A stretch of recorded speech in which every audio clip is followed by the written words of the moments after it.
Hi friends, இந்த வீடியோவில் நாம் இதை பற்றி பார்க்க போகிறோம்னா சந்தியா ராகு சீரியல் ப்ரொமோ பற்றி தான் இந்த வீடியோவில் பார்க்க போகிறோம். அதுக்கு முன்னாடி நம்ம சேனலை சப்ஸ்கிரைப் பண்ணாதவங்க கீழே இருக்கிற சப்ஸ்கிரைப் பட்டனை கிளிக் பண்ணிவிட்டு பக்கத்தில் இருக்கிற பெல் பட்டனையும் கிளிக் பண்ணிடுங்க. சரி வாங்க வீடியோக்குள்ளே போகலாம். எங்கே பார்த்தோன்னா நம்ம ரகுராம் மாயா 2 பேரும் வெளியூர் வந்துடுறாங்க. அப்போது மாயா பசிக்குதுன்னு சொன்னதும் பக்கத்தில் ஒரு ஹோட்டல் இருக்குது. ஸோ அங்கே போய் நம்ம ரகுராம் வாமா சாப்பிடலாம் அப்படின்னு போகிறாங்க. பார்த்தா 2 பேர்கிட்டையுமே காசு இல்லை. இந்த பக்கம் 2 பேரும் சாப்பிட்டு முடிச்சதும் காசு இல்லை அப்படின்னதும், சார் காசு இல்லாமல் இங்கிருந்து போக முடியாது அப்படின்னு அங்கே இருக்கிறவங்க சொன்னதும், எங்களால் முடிச்ச வேலையை செஞ்சு நாங்கள் இந்த கடனை தீட்டுக்குறோம் அப்படின்னதும் உடனே அங்கே இருக்கிறவங்களும் சரின்னு சொல்கிறாங்க. அப்போ நம்ம மாயாவும் ரகுராமும் ரொம்ப கஷ்டப்பட்டு வேலை பார்க்குறாங்க. ஸோ நல்லபடியாக வேலை பார்த்து முடிச்சதும் அங்கே இருக்கிற ஓனர் எப்படியோ நீங்கள் சாப்பிட்டதுக்கு ஏற்ற மாதிரி வேலையை பார்த்து முடிச்சிட்டீங்க, அதை விட அதிகமாகவே வேலை பார்த்துட்டீங்க அப்படின்னு நம்ம மாயா ரகுவரனை பாராட்டுறாங்க. பெரியப்பா, எனக்காக நீங்கள் எவ்வளோ கஷ்டப்படுறீங்க பெரியப்பா, நீங்கள் பாவம் பெரியப்பா, என்னால் தானே எல்லாமே, நீங்கள் கஷ்டப்பட வேணாம், நீங்கள் இங்கிறது கிளம்புங்க பெரியப்பா, நான் பாட்டுக்கு போயிடுறேன் அப்படின்னது. இங்கே பாரு, என் பொண்ணு என்ன நம்பி வந்தவ, அவளை நான் தவிக்க விட்டுட்டு போகிறதுக்கு அவ்வளோக்கு கொடூரமானவ கிடையாது அப்படின்னு சொல்லி ரகுராம் ரொம்ப ஃபீல் பண்ணி பேசினதும் உடனே நம்ம மாயா ரொம்ப சந்தோஷப்படுறாங்க. இங்கே பாரு மாயா, அமெரிக்காவில் நீ இருக்கும்போது எவ்வளோ மகாராணி ஆட்டம் வாழ்ந்திருப்ப, ஒரு துரும்பு கூட தொட்டு வேலை செய்யாமல் நோகாமல் வாழ்ந்திருப்ப. கடைசியில் எனக்காக எங்கள் வீட்டுக்கு வந்ததால் உனக்கு எவ்வளோ கஷ்டம் பார்த்தியா, நீதாம்மா என்ன மன்னிக்கணும் அப்படின்னு சொல்லி ரொம்ப பெருந்தன்மையாக பேசிட்டு இருக்காங்க ரகுராம். ஐயோ பெரியப்பா, என்ன பெரியப்பா பெரிய வார்த்தையெல்லாம் பேசுகிறீங்க, அதெல்லாம் ஒன்றும் இல்லை பெரியப்பா, நம்ம குடும்பத்துக்காக நான் எவ்வளோ கஷ்டம் என்னால் தாங்குவேன் அப்படின்னதும், சரி மாயா, நம்ம 2 பேரும் இப்போ முக்கியமான ஒரு இடத்துக்கு போகிறோம், வா போகலாம் அப்படின்னுட்டு ரகுராம் மாயாவை கூட்டிகிட்டு போகிறாங்க. உடனே நம்ம மாயா கிட்ட உன்னோட ஃபோனை கொடு அப்படின்னு சொன்னதும் உடனே மாயாவும் ஃபோனை கொடுக்குறாங்க. நேரா நம்ம ரகுராம் அவங்க வீட்டில் இருக்கிற ஃபோனுக்கு ஃபோன் பண்ணதும் ஜானகியை அடிச்சு பிடிச்சி ஓடி ஃபோன் எடுக்கிறாங்க.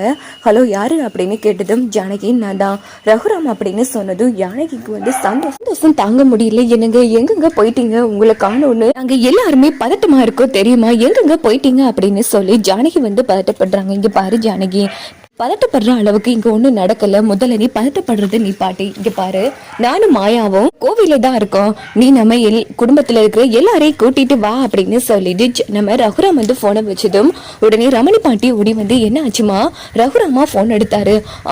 ஆமா அத்தை, தெரியல, இப்படி இந்த கோவில்ல இருக்காரா, நம்ம எல்லாரையும் வர சொன்னாரு அப்படின்னதும், எதுக்குமா அவ்வளவு தூரத்துக்கு அந்த கோவிலுக்கு போனா, நம்ம ஊர்லயே இவ்வளவு கோயில் இருக்கும்போது எதுக்காக அந்த கோவிலுக்கு போனா, அதான் அவத்த தெரியல, வாங்க எதுக்கு நம்ம எல்லாரும் போகலாம் அப்படின்னு சொல்லிட்டு ஒட்டுமொத்த பேரும் அங்க கிளம்புறாங்க. சோ நம்ம மணிக்கும் விஷயத்த சொல்லிடுறாங்க. மணி சீனுல இருந்து எல்லாருமே கிளம்பி நேரா நம்ம மாயா ரகுராம் இருக்கிற அந்த கோவிலுக்கு வராங்க. அங்க பார்த்தோம்னா ரகுராம் மாயாவை தத்தெடுக்கிறதுக்குரிய ஏற்பாடுகளை பண்ணிட்டு இருக்காங்க. அப்ப நம்ம மாயா பெரியப்பா, எனக்கு ஒரு விஷயம் புரியல பெரியப்பா, ஏதோ பூஜை நடக்க போகுதா என்ன பெரியப்பா இதெல்லாம் அப்படின்னு கேட்டதும், மாயா கொஞ்சம் நேரம் வெயிட் பண்ணுமா அப்படின்னு சொல்லி வெயிட் பண்ணிட்டு இருக்காங்க. அப்போ ஐயர் 3 மாலையும் கொண்டு கொடுக்குறாங்க. பார்த்தா ஜானகியில இருந்து ஒட்டுமொத்த பேரும் அந்த இடத்துக்கு வந்துடுறாங்க.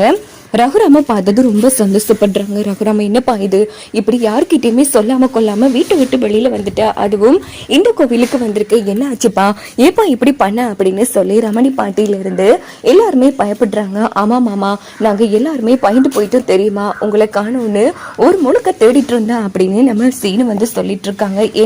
என்கிட்டயாச்சும் ஒரு வார்த்தை நீங்க சொல்லிட்டு வந்திருக்கலாம்ல, அப்படி என்னங்க என் மேல கோபம், இது பாருங்க, இப்போ யார்கிட்டயே பேசுறதுக்கு நான் தயாரா இல்லை, ஏன்னா அதுக்குரிய டைமும் முடிய போகுது. இங்க பாருங்க, இவ என் பொண்ணு மாயா, என் மாயாவை சட்டப்படி முறைப்படி என் சொந்த பொண்ணா தத்தெடுக்கலான்னு முடிவு பண்ணிட்டேன் அப்படின்னதும் ஜானிக்கு தனாவுக்கு சந்தோஷம் தாங்க முடியல. இங்கால பார்வதி ரமணி பாட்டி செம்மையா அந்த இடத்துல அதிர்ச்சி ஆறாங்க. ரகுராம், என்னப்பா பேசிட்டு இருக்க, எல்லாம் தெரிஞ்சுதான் பேசுறியா, இங்க பாருங்கம்மா, என் பொண்ணு மாயாவை வீட்டு விட்டு திறத்தலான்னு முடிவு பண்ணிட்டீங்க.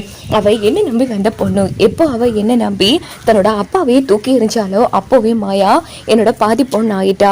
இனி முறைப்படி சட்டப்படி என் பொண்ணை யாரும் எதுவுமே சொல்லக்கூடாதுன்னா தானா எப்படியோ அதே மாதிரி நிரந்தரமான பொண்ணா அவ எனக்கு இருக்கணும். அதான் இப்படி ஒரு முடிவு எடுத்திருக்கேன். நான் உங்க யாரு அனுமதியும் கேட்கறதுக்கு உங்க யாரையுமே இங்க வர சொல்ல இல்லை. இந்த விழா பூஜையில் நீங்கள் எல்லாரும் கலந்து கொள்ளணும், அதுக்காக தான் வர சொன்னேன், மற்றபடி உங்கள் ஒப்பீனியன் எதுவுமே எனக்கு வேணாம் அப்படின்னு சொன்னதும் எல்லாருமே அதிர்ச்சி ஆறாங்க. இந்த பக்கம் நம்ம ஜானகி ரொம்ப சந்தோஷப்படுறாங்க. அப்போது ஐயர் வந்து பூஜையை ஆரம்பிச்சிடலாமா அப்படின்னு கேட்டதும் உடனே நம்ம ரகுராம் சாரின்னு சொல்கிறாங்க. ஸோ நம்ம மாயாவை ஓடி வந்து தலை வந்து கட்டி பிடிக்கிறாங்க. மாயா நீ சொந்த அக்கா ஆக போகிற அப்படின்னு சொல்லி ரொம்ப சந்தோஷப்படுறாங்க. சொல்ல போனா மாயாவுக்கு அதை விட சந்தோஷமா இருக்கு. இந்த பக்கம் பார்த்தோம்னா நம்ம ஐயர் வந்து 3 பெரிய மாலையை போட சொல்றாங்க. ஸோ முறைப்படி மாயாவை நம்ம ஜானகி ரகுராம தத்து எடுத்துடுறாங்க. அதுக்கப்புறமா வந்து நம்ம ரகுராம் வந்து இங்க பாருங்கம்மா, இனி மாயா என் சொந்த பொண்ணு, இனி மாயா நம்ம வீட்டுக்கு வரலாம்ல அப்படின்னதும் உடனே நம்ம ரமணி பாட்டி இங்க பாருப்பா ரகுராம், என்ன மன்னிச்சிருப்பா, நீ மாயா மேலே இவ்வளோ பாசம் வச்சிருப்பேன்னு நான் கொஞ்சம் கூட எதிர்பார்க்க இல்லைப்பா. இப்போ எனக்கு புரிஞ்சிருச்சுப்பா, மாயா எவ்வளோ நல்ல பொண்ணுன்னு எனக்கு புரிஞ்சு போச்சு. நான் தான் புத்தி கேட்டு போய் மாயாவை வீட்டை விட்டு போக சொல்லிட்டேன். நீ எல்லாமே ஜோதிச்சு முறைப்படி தான் செய்வப்பா, அதில் எனக்கு நம்பிக்கை இருக்குது. ஆனால் மாயா விஷயத்தில் மட்டும் தவறுட்டே ஒன்று தான் நான் இப்படி ஒரு அதிரடியான முடிவு எடுக்க வேண்டியதாக போயிடுச்சு. ஆனால் இப்போ எல்லாமே எனக்கு புரிஞ்சு போச்சுப்பா. மாயா எவ்வளோ நல்ல பொண்ணா இருந்தா எங்க ஒட்டுமொத்த பேரையும் என் ஜானகியை கூட தூக்கி எறிஞ்சிட்டு நீ மாயா பின்னாடி வந்திருப்ப. எனக்கு இப்போ மாயாவோட அருமை புரிஞ்சிருச்சுப்பா. என் பேத்தியை தாராளமா வீட்டுக்கு அழைச்சிட்டு வா அப்படின்னு சொன்னதும் மாயா வந்து ரொம்ப சந்தோஷப்படுறாங்க. ஸோ எல்லாருமே கிளம்பி வீட்டுக்கு வராங்க. எங்கால சாரு டீமுக்கு வந்து கோபம் தாங்க முடியல. என்ன ஆத கடைசியில் பாட்டியை வந்து தூண்டி விட்டு நாம மாயாவை நிரந்தரமாக இந்த வீட்டில் இருக்கும்படி பண்ணிட்டோமே அப்படின்னு சொல்லி தானே நம்ம சாரு வந்து செம்ம டென்ஷன் ஆகுறாங்க.